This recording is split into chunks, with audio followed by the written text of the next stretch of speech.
All right, so this is how crooked the energy providers here in Pampanga are. I don't know how they get away with it.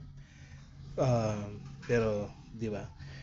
Goes to say na yung mga regulating bodies nito walang ginagawa. See, this bill has been generated March 30th, and the disconnection date is April 14th, which is 14 days or 15 days after no bill generation date.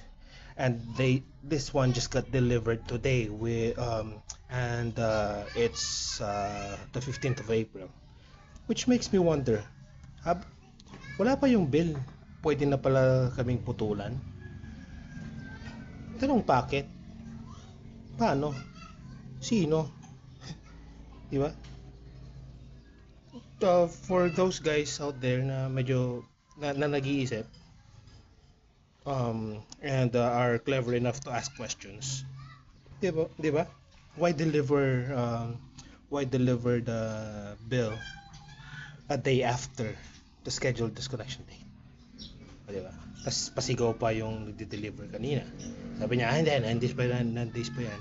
No, his word doesn't mean shit. This means something.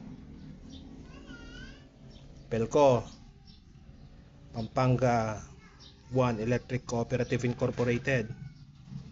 Ayusin nyo naman sarili nyo. Tang